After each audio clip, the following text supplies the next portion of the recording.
су қоймасы не үшін бұл? Енді ағаштар көп қой. Таудан келетін су, я? Таудан келетін су. Мына жақта да бочка тұр екен, в общем.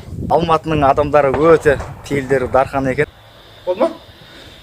Ашып кеткен, түшіп кеткен жаңаға. Мына екі кісі Алматы қаласында таудың етегінде аңыздар. Бір шұбалшынмен қаншама проектіні істеп жатқан осы екі кісінің басында Алматы қаласында. Мынау тем более балыққа калифорниялық қызыл шұлаушындар өте семіртеді, дәмді қылады, качество береді. Тәте, мынау Алматы қаласынан қаншадан бері шұбалшынмен айналысып жатырсыздар? Қанша уақыт болды? Біз біраз уақыт бұл бизнесті изучать еттік. Осы бір ай бұрын гөнді әкеп түсіріп, бір ай болды егіп бастағандарыңызда. Қандай платформалардан үйрендіңіздер ма? Google'дан алдыңыз, YouTube'дан алып, сондай қызық болды ма? Әлде бір туысқандарыңыз айтты ма осы жаңалықты? Негізі YouTube'дан, вот именно сіздердің каналдарыңыздағы видеолардан біз көрдік, қызықтық. Керемет екен. Яғни мынау Қазақстанда 22 миллион 700 мың гектар жер өкімет жаңағы егіндікке берген екен да. Соның 11 миллион гектар жері бидайға берген. Қалғаны жаңағындай басқа өсімдіктерге берген екен да. Картошка, помидор, огурцы, фрукты, овощи деген сияқты. Өзіңіздің ойыңыз қалай? Сіз платформаны көп көретін адамға екеніңізді білдіріп тұрсыз. Қазақстан жаңағы қалған 11 миллион 700 мың гектарды биогумуспен қанша жылда толтырып болуға болады Қазақстанның ішкі нарқын?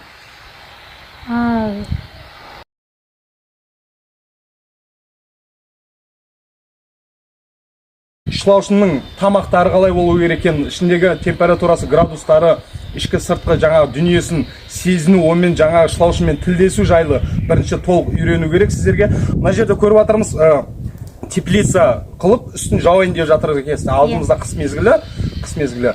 Оны сол теплицаны қалай жауайын деп жатсыздар? Пленкамен ба или қалай? Сол пленкамен жауайын. Пленкамен жауайын деп жатсыздар ма? Бұл компостпен істеуге сіздерге қанша уақыт келесі жыл істейсіздер ма компостпен сонда? Оны да Құдай қаласа бастайық деп тұрмыз параллельно. Компостпен істеуді ма? Иә. Керемет екен. Яғни жаңағы шұлаушының толық тағамдарын білесіздер ғой, или айтып кетейін ба? Мысалға, шұлаушының тағамы, толық тағамы. Негізі қыста, основной қыста эмбиогум деген бар. Эмбиогум деген жаңағы ертең таза қорытындысы шығады, сол кезде толық айтатын боламыз. Эмбиогум берген дұрыс. Ол витамин болады оларға, тез жұмыс істеуге, тез қимылдауға өте себепші бір тағамдардың бірі. Сосын үйдегі қалдықтар, кафедегі, ресторандағы қалдықтар өте күшті болады. Базардағы ашып кеткен, түшіп кеткен жаңағы картошка, пияздың, огурцы, помидор, жаңа басқа да тағамдар, асқабақ, қыста асқабақ мысалы, олардың ең тәтті қорағы. Жаңағы қорегі да. Жазда қауын, тәтті да ол, витамин көп ішінде, сахар көп. Осында бір ай болған екен, сіздің бастағаныңызға мына үлкен көлемде бастап жатыр екен, алла берекесін берсін. Енді осыны шұлаушынды көбейту бағытында жұмыс істеп жатырсыздар ғой, Иә, қазірше біздің мақсатымыз ол бірінші шұлаушынды көбейтіп алу. Біз тағы бір жерді дайындап жатырмыз қазір. Ол жерге де көнді түсірдік. Кеше өздеріңіз енді нені апарып тастадыңыздар, біраз шұлаушын. Ол жерде де бізде бизнес жүріп жатыр жайменен. В общем, екі жерде Алматыда істеп жатсыздар. Примерно қанша квадрат бұл жақта, ар жақта общий екеуін қосқанда қанша квадрат? 1,5-2 мың шыға ма? 2000-да шығып қалатын шығар. 2000 шығып қалады.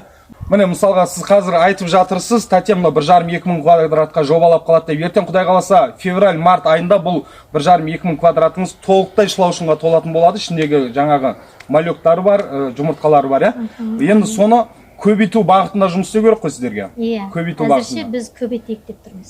Оған көбейтуге жерлеріңіз бар ма тағы да? Қарастырамыз, табамыз дейсіз ғой. Керемет, керемет. Сосын барып жаңағы міне тәте жаңағы айтып жатырсыз, 2000 квадратқа Құдай қаласа биогумус өндірейін деп жатырсыз. Ол жерден ойыңызша қанша куб биогумус өндіре аласыздар?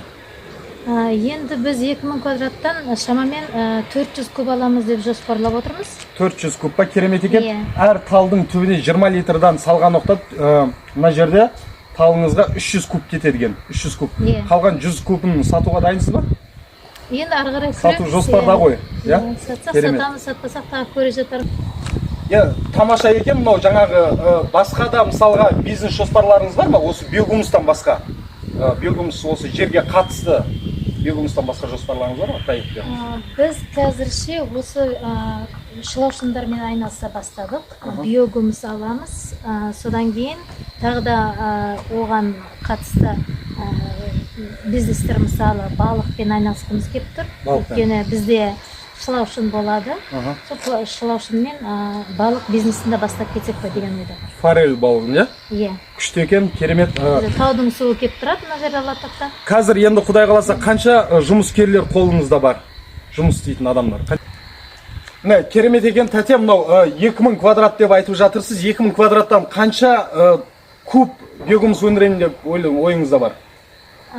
Біз 2000 квадраттан 400 куб аламыз. 400 куб өте ғажап. Мына 400 кубтан 300 кубы осы талдарыңызға кетеді екен. Әрбір талдың астына 20 литрден салған оқта, иә? Қалған 100 кубты не істейсіздер?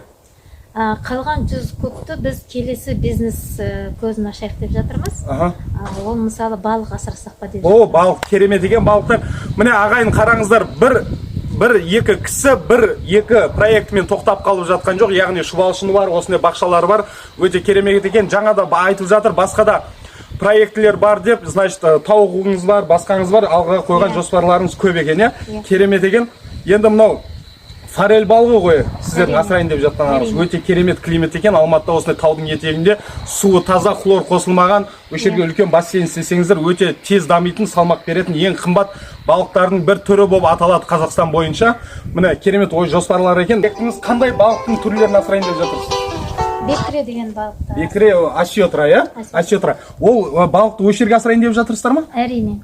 Керемет екен. Бассейндеріңіз дайын, мына суларыңыз таудың бұлағы, хлордыңқы емес. Оған қоректі қаяқтан бересіздер? Енді біз қазір көбейтеміз дедік қой шылаушынды. Егер шылаушын көбейіп бара жатса, әрине сол балыққа біз азық ретінде беретін боламыз. Керемет. Ой, ағайынына қараңыздар. Бір шұбалшынмен қаншама проектіні істеп жатқан осы екі кісінің басында Алматы қаласында.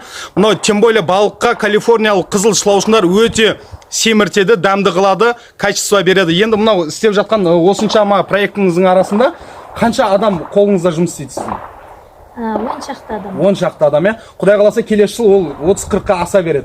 Керемет. Құдай қаласа жұмыс көзі, жұмыс орны ашылатын болады. Қараңыздар, ағайындар, мына екі кісі Алматы қаласында таудың етегінде керемет бизнес проектілерді алға қойып, бір жерде тұрып қалмай қаншама проектілерді алға қойып жоспарлап, арма мақсаттарына жетуге талпынып ұмтылып жатқан. Міне субсидияның көмегісіз, мына қаншама техникалары бар, ағайын.